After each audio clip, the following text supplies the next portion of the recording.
Requesting connection. Established. Encrypted. We're live. The show you've been asking for. Advice, technology, and community. Linux first, all others second. This is Ask Noah.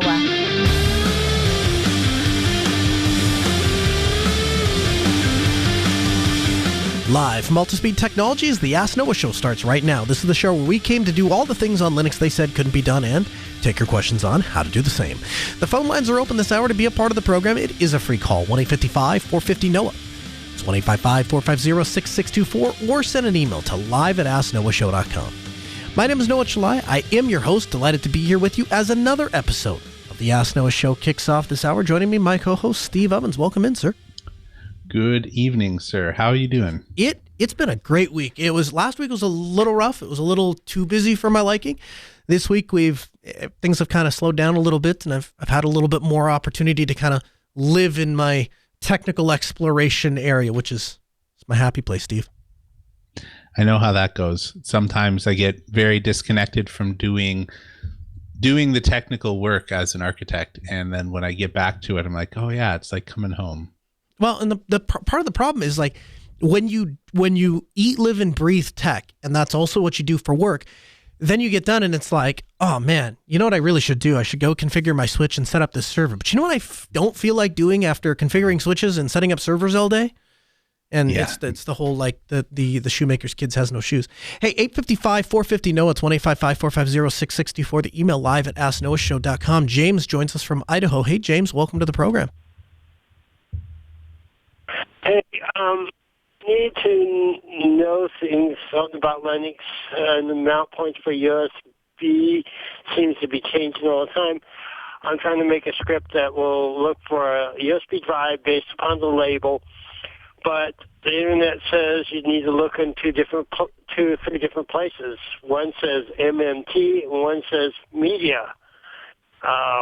Where would I be looking? Well, it depends. It depends. So the difference there is what kind of storage device you're using. What kind of storage device are you plugging into your computer? I need to scan for a USB device that its SD label would change randomly. You know what I mean? Okay, so it's an of them plug in. So I want to label it. I know how to look for a label. So let's say we labeled the USB drive called Fred, and you want to know is Fred plugged in? So you don't want to do this via a script. This is exactly what Udev rules are meant for. So essentially, a Udev rule is, hey, when I get a device that's plugged in and it has such and such identifier, give it a name, do a specific mount point. When I was doing a lot of flashing for Lineage and stuff like that, I had a test phone and I built a Udev rule so that it always mounted in the same place with the proper write permissions, because Udev can also do things like mount it as a specific user and all of those sorts of things. So while you could script this, Udev is actually the facility that you want to learn to use, because that's what it was designed to do. Well, add to a security on a script to look for that USB thing, and I figured since I probably would never know what it was going to be, and it's not going to be running all the time. I just need when I run it. So your phone is breaking up a little bit, but does the idea of exploring Udev rules, does that help you at least give you a path to kind of start down? I'd have to look into that and look into the Udev rules. If I can make a song I could just execute on occasion, then it would work. Well, but what Steve is saying is that Udev is going to manage that, so that /dev directory, and you were saying that the name changes, and so you wanted a predictable way to find where that device is going to be. Well, what happens is a few variants back, everybody was saying you need to look in /MMT. Now people are saying no, they're changing the rules and they want you to Right. flash media. Right. So that's It's like, okay, which is it? So this is what we're trying to tell you. So when you plug a device in, the kernel is sent a bunch of data using a netlink socket, right? And so UDEV is listening to that netlink socket, and then the kernel uses that communication with the other applications like Dolphin and so on and so forth. I haven't really looked into how to really use that tool, so I'll have to look that one up and rethink a whole entire script then. Yeah, so the short, I thanks for the call. The short version is if you go and look in, I think it's var/log, when you plug in and unplug, you're going to see an entry for that flash drive. And you can then use that to figure, to either trigger Udev rules or base something off of that kernel event that's related to when you're plugging that flash drive in and out. So give that a shot and let us know. Give us a call back too. Let us know if that ends up working out for you. We appreciate the call. Again, 855-450-NOAH. It's 855-450-6624. The email, live@asknoahshow.com. Our first email comes in from Roger. Roger writes in and says, "Hi, Noah. In a recent episode, there was a question about collaborative spreadsheets and if LibreOffice could be used. Only Office and Nextcloud was mentioned as a possible solution. I've not experimented with collaborative spreadsheets, but adding Collabora Online to Nextcloud Hub will give you a LibreOffice-based online office suite in your web browser." He links to nextcloud.com/Collabora Online. So this is, Steve, what is this? The second or third time that somebody has brought up Collabora? It's a pretty popular suggestion, maybe because it plugs in pretty well to Nextcloud. I looked at it several years ago, and my need for this type of tool has decreased over time, as I apparently just work by myself these days. So I haven't looked at it in several years now. Well, it's just the way that you do spreadsheets by yourself. Yeah. There you go. Our second email comes in from Zach. Zach writes in and says, "Hi, Noah and Steve. No problem not getting to this question, or sorry if I missed it.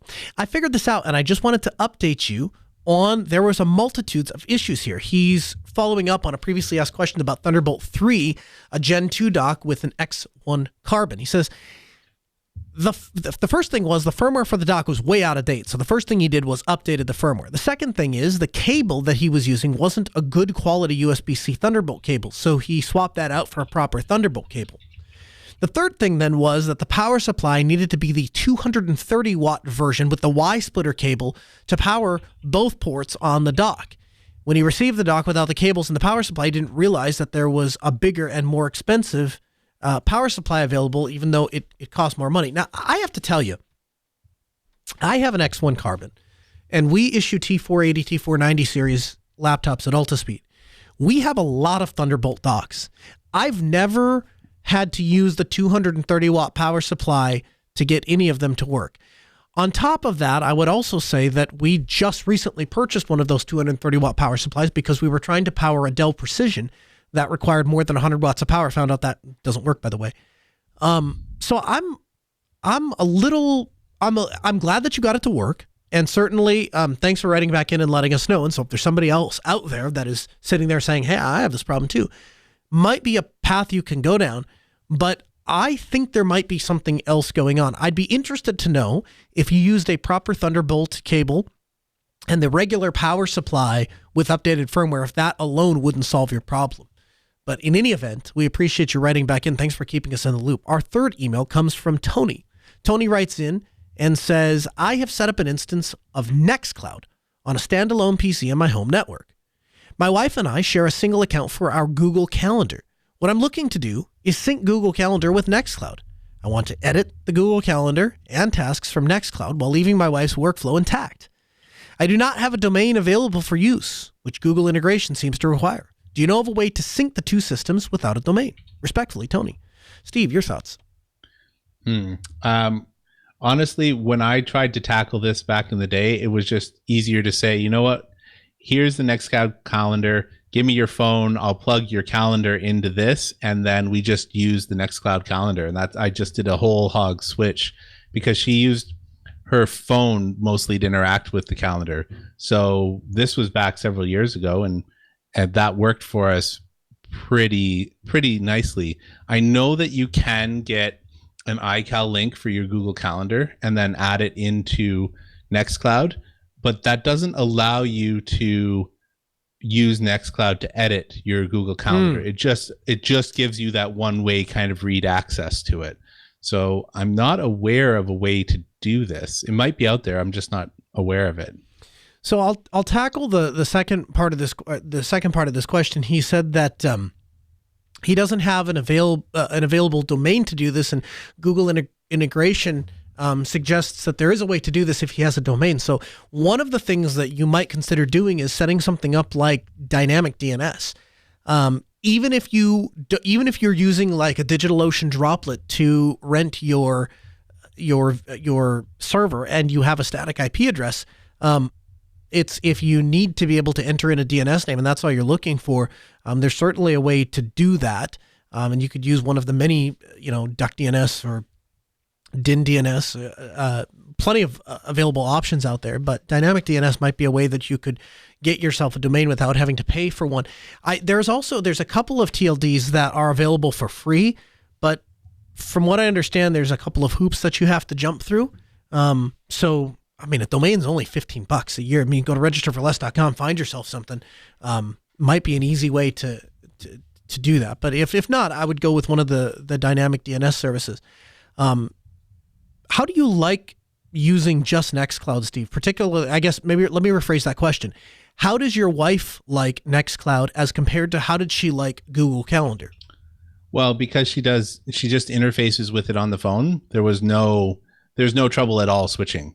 It was just simply like, hey, here's the Nextcloud link. Like I guess I didn't hand anything to her. I took her phone. I took the calendar application and I plugged in the Nextcloud server stuff and then handed it back to her and said, here you go. And then that was years ago. And she hasn't noticed the difference. To her, it's just, it's a calendar on my phone that my husband set up. Exactly. It's just the front, because her front end didn't change. I just swapped out the back end, so it's no longer pointing at Google. Okay. And have you done anything with Google or Google integration, or it's just everything is on Nextcloud now? No, we just whole hog switched. There was no real reason to integrate with Google. I have a Gmail account somewhere that's getting a lot of dust on it because I have forwarding over to my Proton Mail, and before that I was running my own Zimbra server for a decade. So email invites and all that all works. Well, again, because of the way that I do things, it works fine for us. If you are trying to do it from your web browser, that might be a little bit different. But when you're doing it on a phone, the email, the links and the invitations come through and you open them up in the Proton app, and then it just opens them in your calendar app. And if your calendar app is configured, then it doesn't matter. Whatever the default is. Okay. Yeah. Very cool. John writes in and says, hey, Noah and Steve, my house was built in 2016 and it has a coax line from the networking closet to most of the rooms. I initially brought coax to Ethernet adapters, but they failed pretty often and were a bigger pain than they were worth. So I was writing to ask the Ask Noah community for any other home-hosted ideas that I can make use of the cable. Is there something like HDMI to coax that I could use the TV content from HDMI video audio devices? I'm open to other ideas too. Steve, you got any thoughts for excess use of coax cable? Well, like you've said before, you can actually turn this into the commercial grade version of HDMI, and it's kind of handy. I'm not sure what I would do with that exactly, because I don't know that I would want to broadcast a signal into every room like that. I also know that there are. I know he said that he's got the adapters. I'd be curious to find out which adapters they were. Just out of curiosity for failing, because I do know some people that have used them successfully for several years now. So I'd be curious to find out which adapters were being used and how they failed. What it means to be failed. Does it mean that they died and the device no longer worked, or were packets being dropped? I'm just curious as to what was happening there. Yeah, so there are some commercial implementations of network over coax. In fact, I can't think. It's gosh, the name's going to escape me now. Mocha.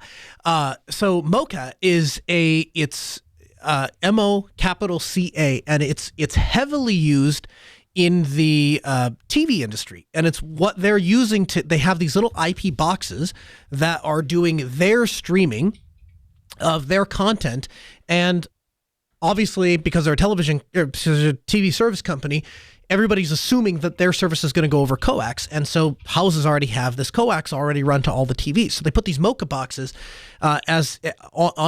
on your TV and plug the coax cable into it, and it's actually doing network over coax. So the first thing I would tell you is I would echo what Steve said. If you have an interest in doing networking over coax, it certainly can be done. And the fact that you can get from your CMTS to your cable modem and get 300-400 megs, 304 meg link up to your CMTS tells you that it's technically possible to push that kind of bandwidth over quad shielded coax, which is likely what is in your house. But if it were me, if I woke up in your shoes and had RG6 run all over my house, what I would do with it is I would do exactly what Steve said. I would put BNCNs on it, and I would turn them all into SDI cables. And as far as some ideas of what you could put over your SDI cables, here's a couple of ideas for you. First thing you could do, my wife really likes the ability to flip on the TV and see who is at the front door or who's around the house. So she hears a bump in the night or whatever. She flips the TV on, turns it to a specific input, and the camera system for the house comes up. And so that's how we use our RG6 feed. The other thing that I've used RG6 feeds for, or SDI, RG6 cable with SDI for, is if you have some complicated media type stuff. A lot of times you'll say, as the nerd of the house, I want a Kodi box and I want this huge PC thing that's going to be really cool, and that's great. Except then the spouse approval factor comes in and says, you're going to put what in my living room? No, it's going to look like, okay, all right. So we'll put all the equipment in the network room. It will be super powerful. It will be super nerdy. It will be super cool. And then we will just send the video signal from that location out to each of the rooms. And mind you, you don't have to send the same video signal to all of the rooms, right? They all come back in there. They're all separate feeds. So you could have a separate media box for each room, and all of them could be in one centralized location, or you could do, like I'm doing, have them all tied together to a splitter, and it just sends a single SDI feed out over whatever you'd want to see in every room in the house, which for us is cameras. So media stuff is probably what I would suggest taking a look at. But certainly if you say to yourself, I really prefer to have some networking stuff, I would probably revisit some different brands or different implementations of networking over coax, because I believe it definitely can be done. Our fifth email comes in from Charlie. Charlie says, "Good day, everyone, including Noah and Steve." Hey, he included us, Steve. That's fantastic. Huzzah. I came across this new gadget. It's the 10 gigabit NIC using an M.2 slot. Since the ITX motherboards come with a single M.2 plus a single PCI Express, this could be an ideal situation for ITX servers, yeah? 10 gigabit via M.2. Steve, thoughts on this? I loved this email. Thank you, Charlie. I hadn't considered doing this, but I definitely have some ATX boards, and they have the same problems the ITX boards, which is that you want that small form factor, so you give up the extra PCI slots. And so I think that this would actually be quite useful to me, and I'm going to look to see if I can use this and how well it works, because you're either looking at, with those small ones, you're either looking at trying to bond multiple NICs together to increase your throughput, or you're buying like a 10 gig adapter. And so I think that this is really neat, and I'm going to kind of file this away for later. Drill a hole in the side of your NUC? Yeah, exactly. No, that's really cool. Our sixth email comes in from Jeremy. Jeremy says, "So today I have a soft skills question. How do you convince a customer or coworker that their idea isn't a good one? I find this situation challenging. Many people become emotionally attached to their ideas, and trying to talk them out of a bad idea is difficult. Any tips on honing soft skills with coworkers or customers?" So, Steve, I guess I'll throw this to you first. Do you have any suggestions or thoughts for Jeremy? Soft skills are things that unfortunately you don't get to practice without failing. So you can take tips from other people, and that's great. It gives you a spot to start from. But soft skills are something that you have to implement that are unique to you, because the way that Noah might try and advise me personally to deal with a situation might not work because our personalities are different. Noah is very much a people pleaser. He wants to make everybody happy. I do. And so the way that he approaches things and his soft skills don't really jive with let's say the straightforward attitude that I have, right? Because I'm not interested in really pleasing you. I'm interested in getting you the right answer if you've engaged me for that. So I know that doesn't really help, except to say, honestly, you have to start by knowing yourself. And I've given several really long talks about this, but it's so critical. A lot of people talk about, hey, you do this for your soft skill or you do that for your soft skill, and it never works for them, or it only works part of the time. And a lot of that comes from the fact that the person who's trying to exercise the soft skill doesn't understand their own personality type well enough. And that really is key to being able to interact with other people, because if you know how you react, then you can also plan ahead to think, okay, if I meet another person like me, how am I going to diffuse that situation? If I meet a people pleaser and they're objecting, how do I handle that situation? And the only way that you're going to really work through that is if you have a good sense of self. What do you do, Noah? Well, first I want to say I appreciate you taking the time, Steve, because being on the top is lonely. That's a callback to several talks that I've given, and we'll just leave it at that. Yeah, those are good talks. We should dig into that more on a future episode at some point.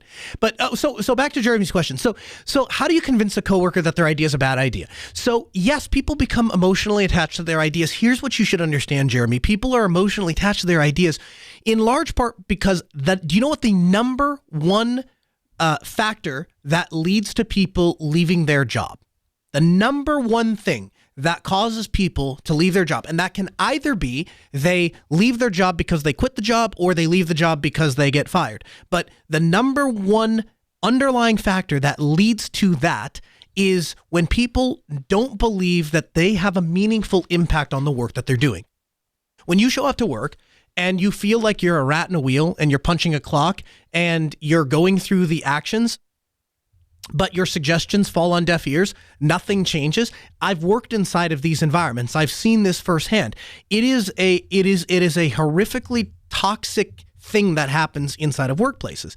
And that's what leads people to leave. So the reason that people become very emotionally attached to their ideas in the first place is because they are personally invested in the work that they're doing. And that part you want to keep. You want to maybe redirect that so that they become emotionally attached to the work that everybody else is doing, but you don't want them to lose the motivation. So the first thing I would tell you is it might be a great time, if you have the pull in your organization to do this, have everybody sit down and write a personal mission statement. We require everybody that works at Altispeed Technologies to do this.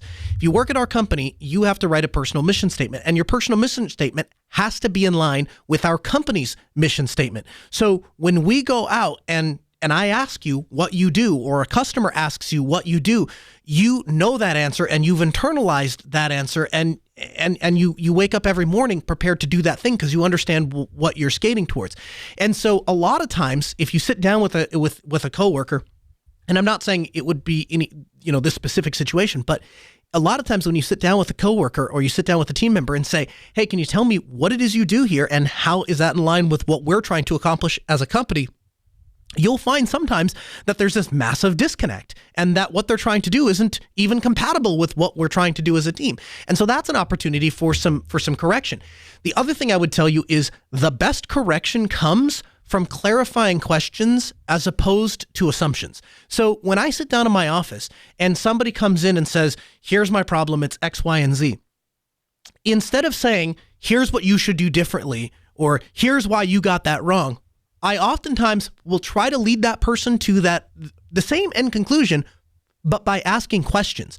And if you can ask the right questions and they arrive at the answer, they are more likely to internalize what it is you've talked about as opposed to just, okay, and then turn around and walk out. And then after they leave, then their brain begins to engage and they start going, well, he didn't think of this and he doesn't understand that. And all of those kinds of things that we really should have talked about inside of that meeting happen outside, and the communication process is broken. So when you're asking questions, it forces the other person to engage in that process.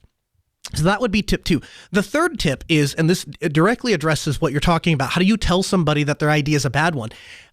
When we encounter this kind of problem at Altispeed, I use what we call the Cupcake Model. And the Cupcake Model looks like this. I give you an assignment and I say, I want you to do X. So you sit down and you think, well, how would I do X? And you outline X, and then you do some mock-ups of X, and then you go to our purchasing people and say, I want to spend X amount of money, and our purchasing people go, okay, and they give you a card, and you order a bunch of stuff, and all the stuff comes in, and you spent 3 days, and you put it all together, and you think you've done a really great job with X.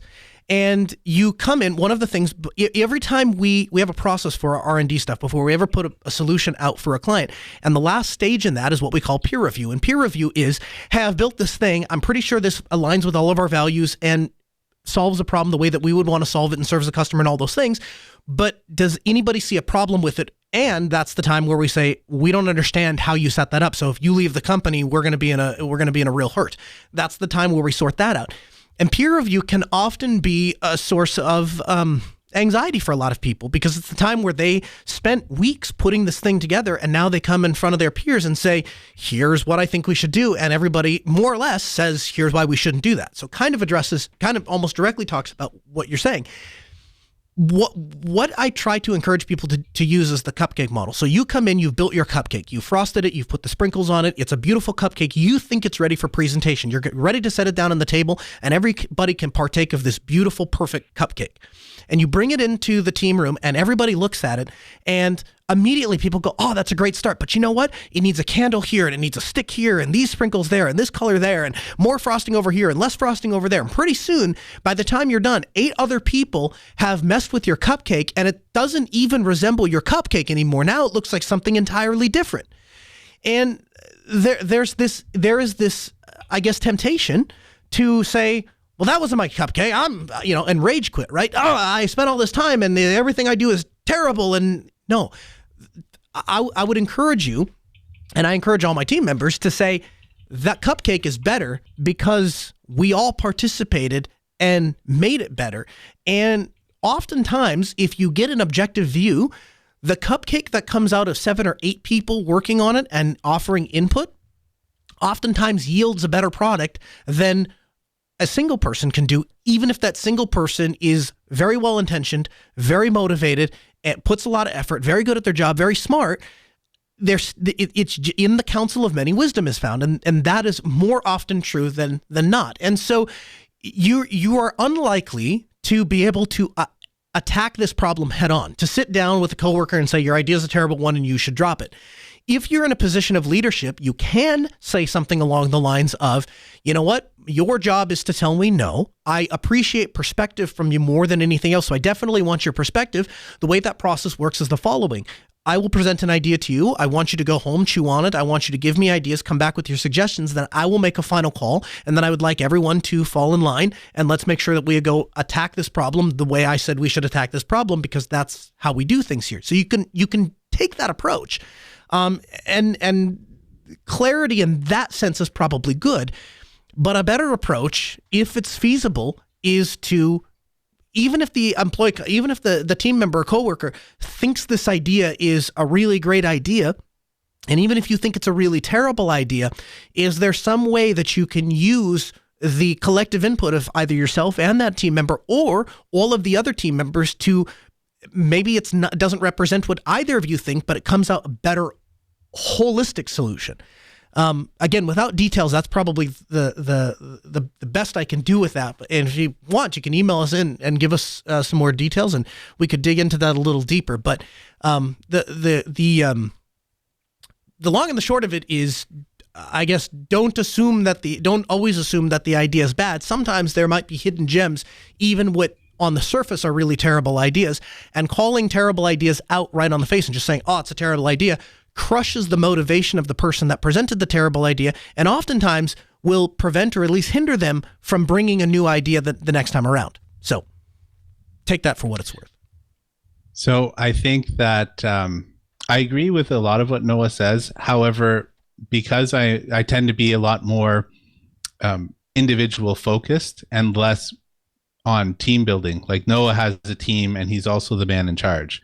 Whereas I often am in a position where I am trying to redirect a customer, and I have some coworkers that may need to be redirected, but I don't necessarily have any level of authority aside from some level that an architect may have, say that a person's doing the work isn't. You have to be very careful with interpersonal relationships, and it just takes a lot of observation. You really have to work at it. What I don't agree with is the way that Noah approaches it, and this is why Noah and I are very different people. We wouldn't necessarily work super well unless we understand each other. If I feel like I'm being handled, and that's what I would feel like, the way that Noah's approaching it, I'm going to get obstinate, and I'm going to react very negatively to that.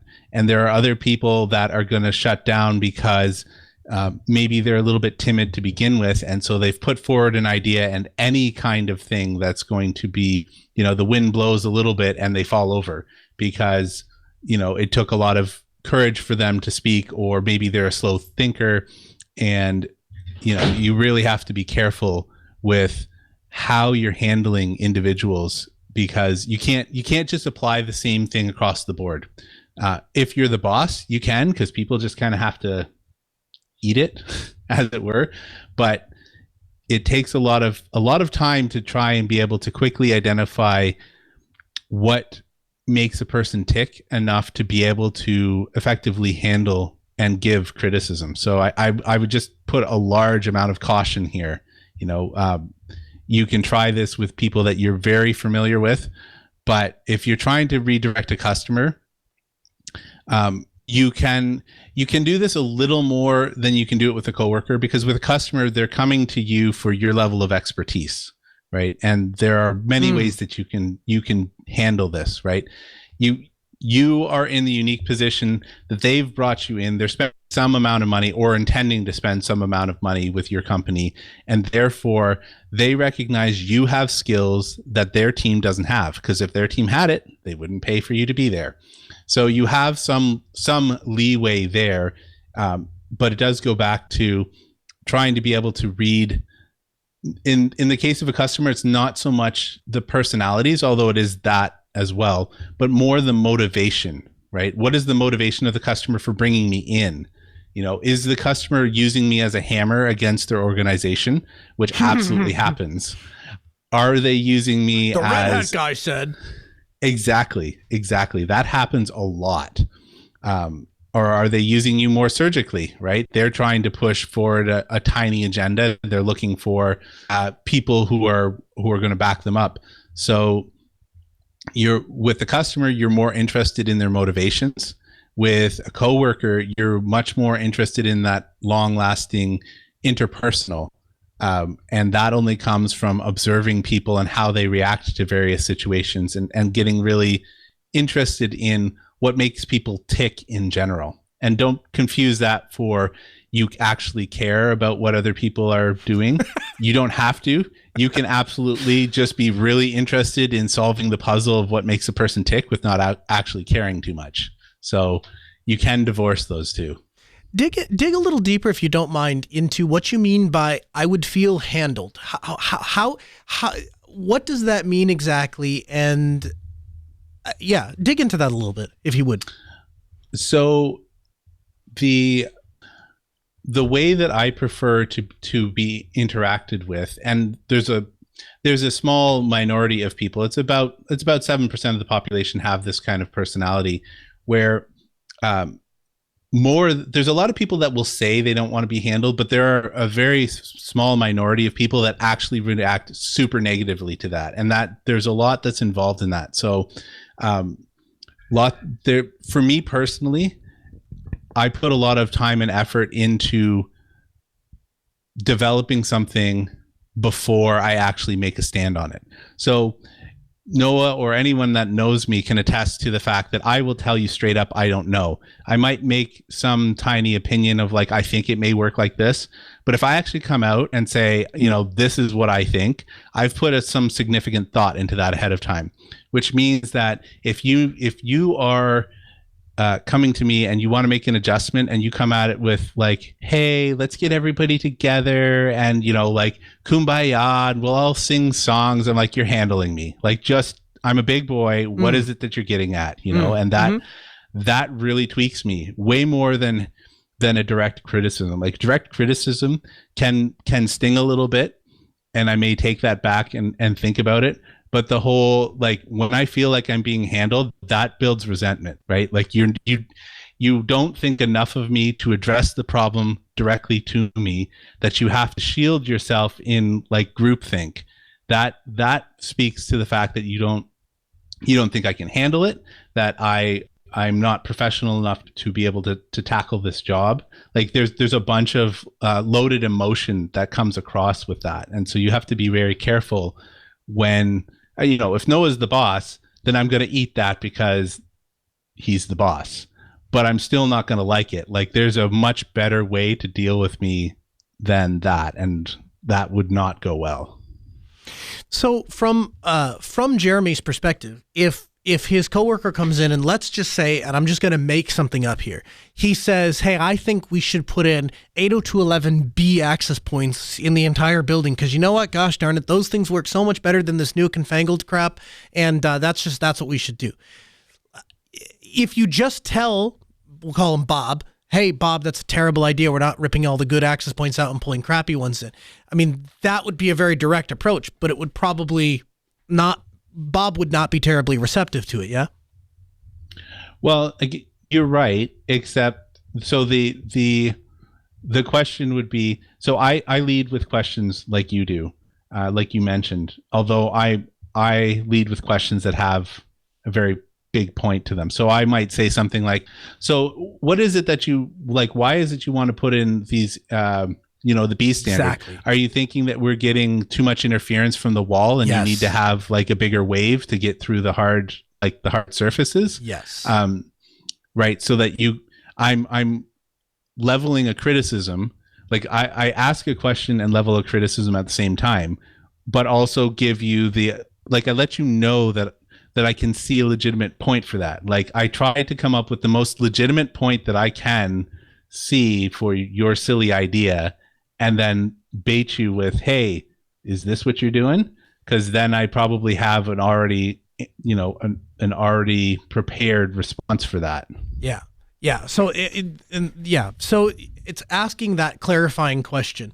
And so anyway, so if you can lead people to the answer you're trying to get them to, then by asking a question, you're likely going to be better off. So I guess that would be my advice. And let us know how that goes. If you implement any of these things and it turns out and works out, or if you implement these things and it doesn't work out, either way, we'd like to know. Email us back or let us know. Again, 855-450-NOAH. It's 855-450-6624. The email, live@asknoahshow.com. It's how you make your voice heard, become a part of the program. Our pick of the week this week is MKDocs. MKDocs is a simple, downright gorgeous static site generator that's geared towards building project documentation.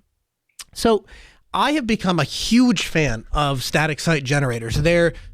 First of all, they're very easy to implement into a CI pipeline if you're looking to build things out. They also work fairly well natively with GitLab, and so it becomes very easy to manage it because you're essentially just changing files. And then when you're ready, you can just rebuild the site, and that goes for Hugo, and it certainly goes for MKDocs. So MKDocs is what's used by Netgate, uses it for all of their products. I think HedgeDoc uses it for their documentation. And essentially, you write your source files in Markdown. You put those in a YAML configuration file. And then it builds the site based off of that. And so there are two pieces to the doc site. There's MKDocs, which is the static site generator, and Material for the MKDocs, which is the theme that makes everything look good. And so we have links for you in the show notes. You can find those at podcast.asknoahshow.com. But we have launched our own instance of this. And so you can find this at docs.mindripmedia.com. So a few weeks ago, we had a sprint where we sat down to try to get up to date some of the infrastructure and stuff and kind of roll with some of the changes. And as we were setting this stuff up, we thought, it'd be really great to have some of this stuff available that anybody could check out and could reference. And so when we have tutorials or when we have run books or when we have things that you hear referenced on the show, we're going to try to add them to docs.mindripmedia.com. And you can find them there. You can also make a contribution. So if you go to docs.mindripmedia.com and click on contributing, it will give you Sleuth has written a really fantastic tutorial, complete with screenshots and the whole 9 yards, on how you can submit a doc to the Mind Drip Media docs site. And so we'd like this to be a community resource that people can use to solve their own problems and better their online experience with Linux. So make sure to check that out. Again, docs.minddripmedia.com. If you want to learn more about MKDocs, you can learn more at mkdocs.org.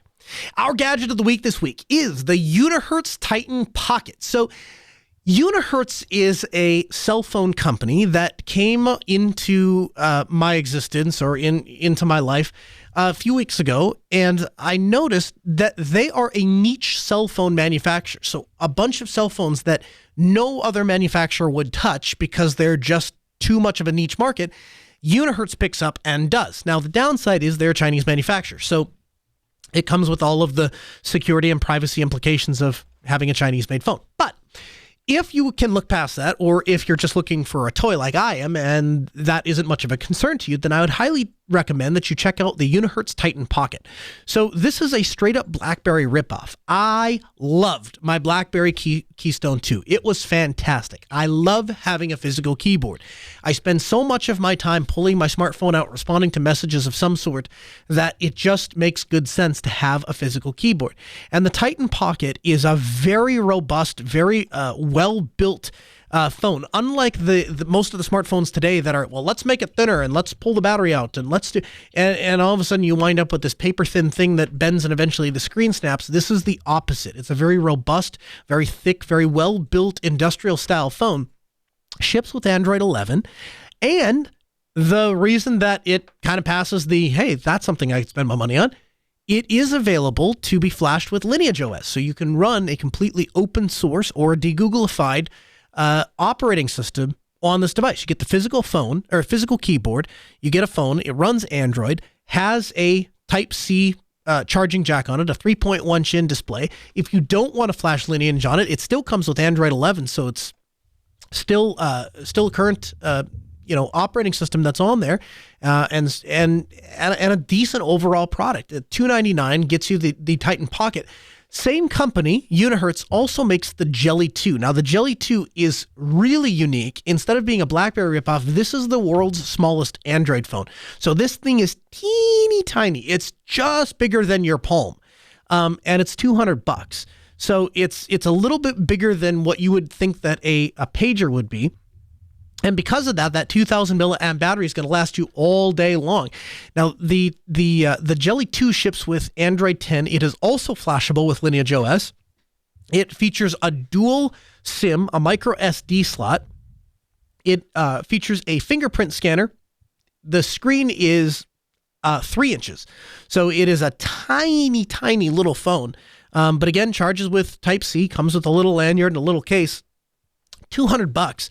You'd be hard-pressed to find another device this small that you can carry with you. And so the thing that kind of appeals to me about phones like this is it presents itself a unique opportunity. If you are one of those people that say, I want to be connected all the time, and I'm not necessarily tied to my cell phone provider or my SMS provider or whatever. I just need a device that gets me on Wi-Fi, and I can have Telegram installed or Element installed or Signal installed, and I can just get all of my messages and be reachable with a little device that's on me 24/7, 365. This might be a great option to go with because it's just a tiny little credit card size phone. In fact, either of them would not be a bad way to go. So the company, again, Unihertz, UNIHERTZ, we'll have a link for you in the show notes at podcast.asknoahshow.com.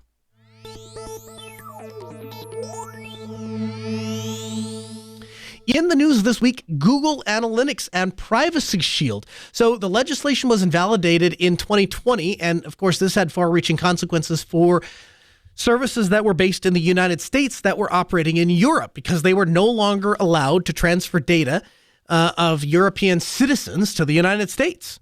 And now the Austrian Data Protections Authority has struck the same chord as the European Court, declaring that Privacy Shield is invalid and that it decided that the use of Google Analytics violates the GDPR. Google is subject to surveillance by the U.S. surveillance services and can be ordered to disclose data on European citizens, and therefore the data of European citizens may not be transferred across the Atlantic.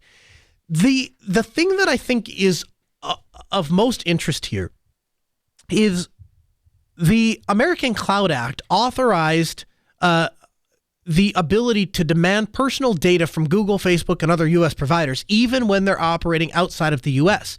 And so that applies to things, to citizens of Europe.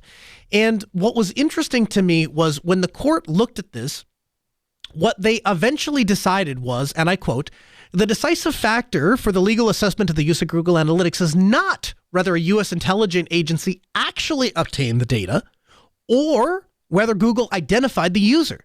The mere fact that this was theoretically possible is already a violation of the GDPR.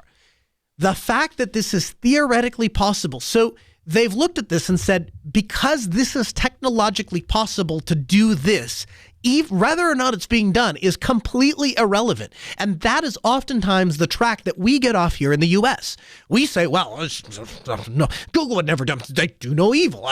They already have my information. We come up with excuse after excuse as to why it doesn't matter that Google collects all of this information, stores all of this information, and then is ordered by various different courts or various different subpoenas to relinquish this information when it's convenient.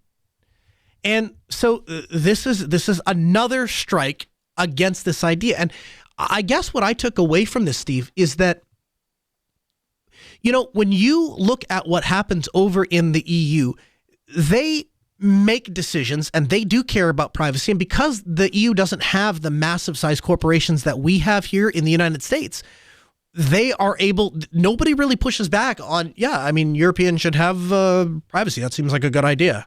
Righto, mate. And then all of a sudden it's passed, and that's the thing. And we get to benefit from that. And so I've heard people complain, man, oh my gosh, did I hear complaints when the cookie thing came out, right? And every client from here to Kingdom Come was going, why is this pop-up coming up and I have to accept our cookie? Well, that pop-up is there because someone decided that you had to make a decision if you wanted your information to be collected or not. So if you don't care, if you truly don't care, just click on the box and it'll go away, and then they can collect whatever they want to collect and you can continue on your merry way. But for people like myself, I do go into the little customized cookies things and I uncheck everything other than strictly necessary. And I'm thankful for the fact that somebody across the way decided to make enough of a stink that now any company that operates across seas has to comply with these GDPR regulations, and we benefit from that in the United States. So I guess thank you to the EU for doing this, and thank you for caring about privacy. And sorry, U.S. companies, that you have to conform to this. Steve, your thoughts on this? Does this do a lot for privacy, or is this a lot to do about nothing? I think that it potentially can. I think that in large part it's symbolic.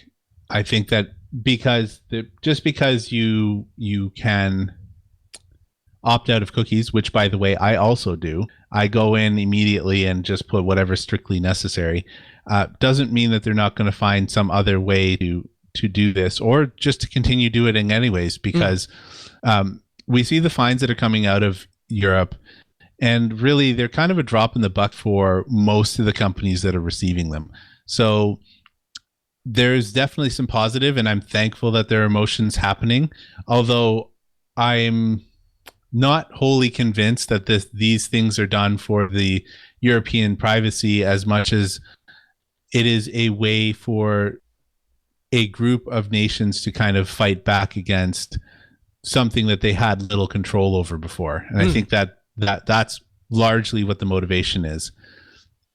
I think the jury's still out in terms of whether privacy is positively impacted by this or not. Yeah, I guess so. Well, we'll continue to watch it, but I get excited when stuff like this comes out, and I appreciate the fact that we get to take advantage of it, even though we don't live in the places that are making such harsh rulings on this stuff. Liberty Linux, that is the new, I guess they're calling it a mixed Linux environment, form of Linux from SUSE. So the service package includes a consolidated maintenance package, security updates, and white glove services and support. SUSE characterized Liberty as a technological and support offering that provides customers a unified support experiences for managing their heterogeneous IT infrastructure and IT and support solutions. A tech support model for existing Linux, not another new Linux distribution. So here's my take on that. Liberty Linux is a SUSE rebuild of CentOS 8 aimed at RHEL compatibility, and effectively, it's a new Linux distribution. That's what it is. When I read this and when I looked into this, my first thought was, why another RHEL clone? We have Alma Linux, we have Rocky Linux, we have CentOS, and then on top of that, we have actual RHEL, which you can now get a subscription for.